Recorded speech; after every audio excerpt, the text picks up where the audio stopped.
We are in Suffolk again for today's unidentified postcard. This one made the short journey from Bramford, which is a small village next to Ipswich, to Gillingham, which is around 20 miles north and just a few miles from the border with Norfolk. The postcard has a short message, but the handwriting script makes some of the key details, such as people's names, a bit hard to read. Have a look at the message and see what you think. Here's what I make of it. It's postmarked Bramford, 9th of August 1909, and it's addressed to Miss Jacob, Oak Farm, Gillingham, near Eye. Dear Eddie, arrived home all right about 10 to 9.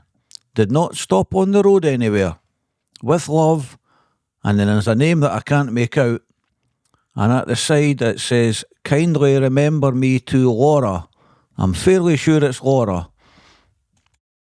I'm not sure what to make of the photo on the front. I think we're looking at some kind of private garden with some benches, and I think that's a beehive. Is that a pond? A river? Some kind of flooding event? Definitely a high brick wall with some buildings in the background. Bramford is quite a small village, if we assume the sender lived in Bramford as per the postmark. Might be quite an easy find, or it might not. If we can find out who the sender was, it might lead us straight to the location. I want to find out who Miss Jacob was. Hopefully she will be at the same place in the 1911 census, which was just 2 years away. It looks like Oak Farm was where she was living at the time of the postcard. We'll have a look on the old maps. Who was the sender? I might get some expert help to read the handwriting. The message seems to begin with Dear Eddie, but is actually sent to a Miss Jacob. At the end, the sender has added, kindly remember me to, then it looks like Laura. Was Laura a sister to Miss Jacob? I like to start with having a look at the British newspaper archive, just to see what I can find. I think I've opened up a big can of worms here, and I've went down a massive rabbit hole. I've uncovered quite a lot of tragedy behind this fairly normal postcard. I'm allowed to show you this article because it's in the public domain, but I've also transcribed all the text. Feel free to pause the video if you'd like to read the full article. The story starts in 1888 with a marriage between two of the most well-known and highly respected families in the village.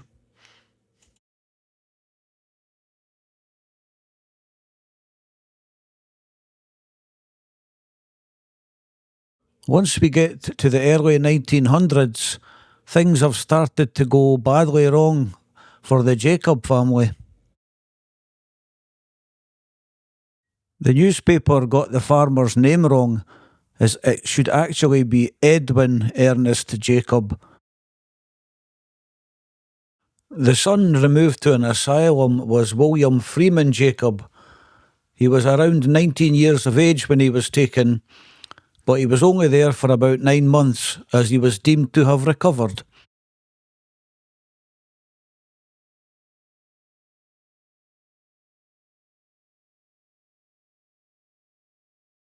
Poor Edwin Sr.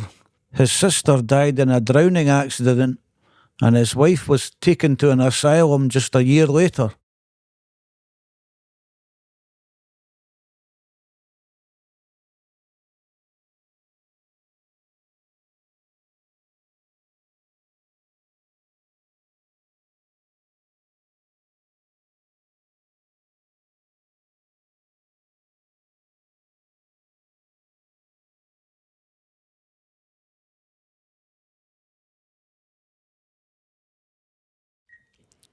This next article is dated just 4 months after the postcard.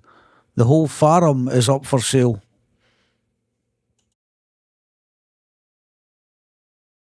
Whoever was left of the Jacob family at Oak Farm were given notice to quit.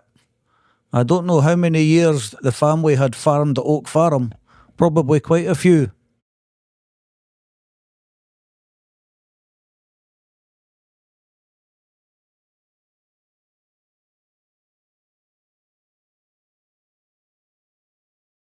This is the death notice in the newspaper for Edwin Jr. He could only have been about 14 when the postcard was sent to him.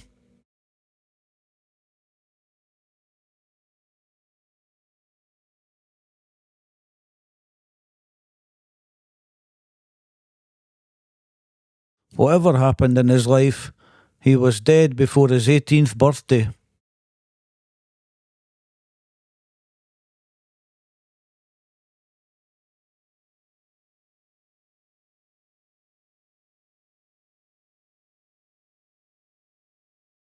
I had a look on the old maps to try and find Oak Farm. It was supposedly on Mill Street in Gillingham. I couldn't find it at first, despite several other farms being mentioned on the map. And the Prince of Wales Beer House.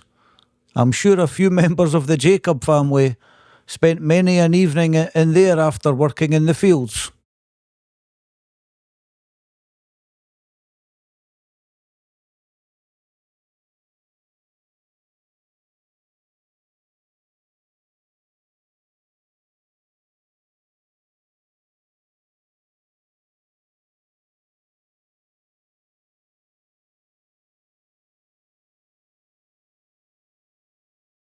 I found Oak Farm Cottage listed on the Historic England site.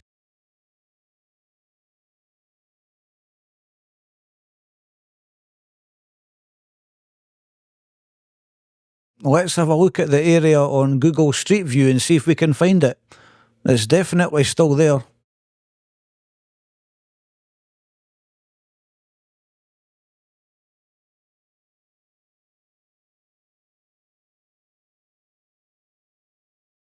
And this is Oak Farm Cottage, home to the Jacob family for many a happy year, and a few tragic ones as well.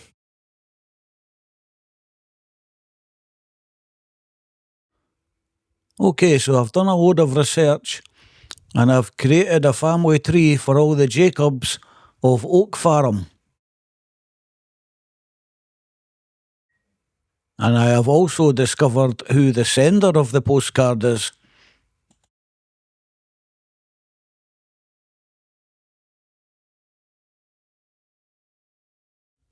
This page shows just some of the family of Nathaniel Jacob and Anna Youngman.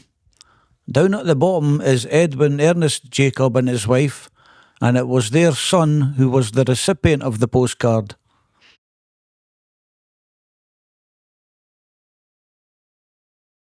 The woman who died in the drowning accident was Ellen Florence Jacob. The third child down was Daniel Jacob, and it was his son, Ernest Edwin Jacob, that was the sender of the postcard. I'm as certain as I can be that the sender's name is Ern, short for Ernest. If you compare the R and the N in the word anywhere above, you will see that it's a very good match.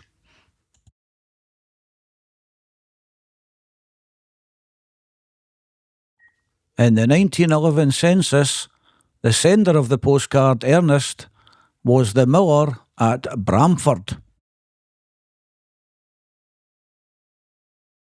So that makes the sender of the postcard and the recipient of the postcard first cousins.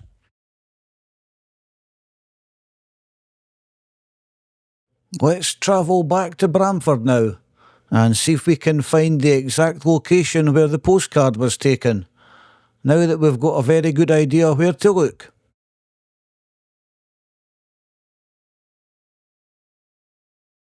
Take a look at the front of the postcard again. There's definitely some kind of tall structure in the background here. I'll darken the image so we can get a better look at it.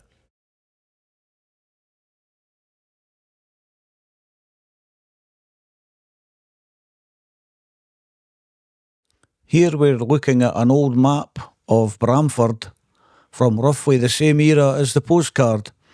You can see the corn mill clearly marked in the centre of the image here.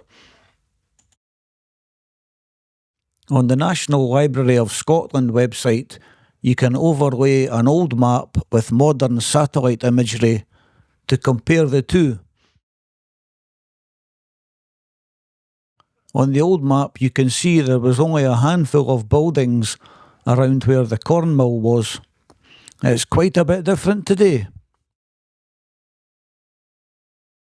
These buildings here in Mill Lane are where the old corn mill was.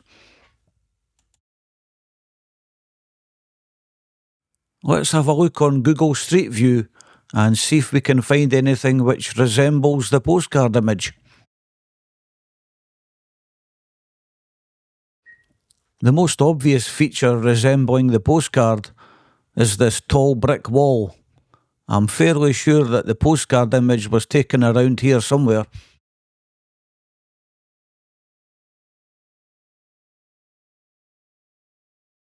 I think this garden at the end of Mill Lane is very likely where the photographer was standing.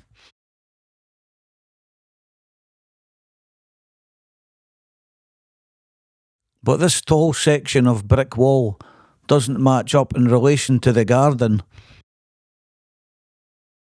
So there's something not quite right here. But remember, the postcard is over 100 years old, so the location could have changed quite considerably.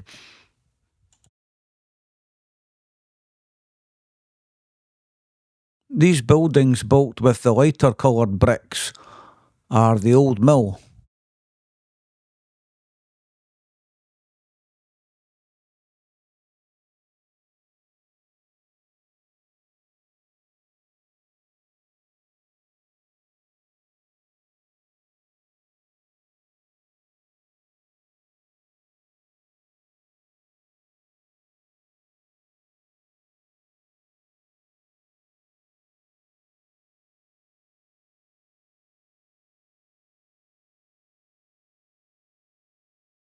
I reckon that the original photographer must have been facing in this direction, and the tall structure is probably the church in the background here.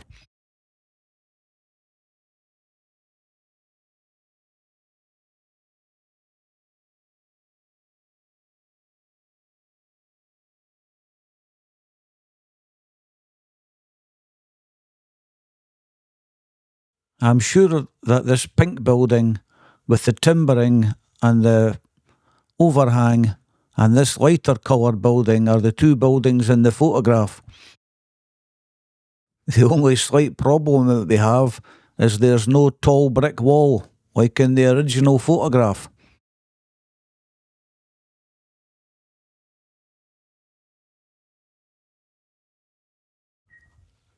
I'm pretty sure that I've got the correct location and facing in the correct direction, but I just need some way to prove it.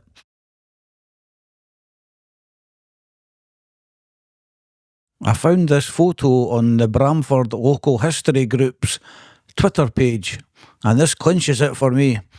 This is the old bridge, and the side of it matches the postcard. And I think this is even the same garden planter. I call it a planter, it's probably got a fancy name. And I think this is even the same beehive, if it is a beehive. I think I can mark this one as solved. I think the photographer was standing about here and facing south towards the church. The area is quite unrecognisable today.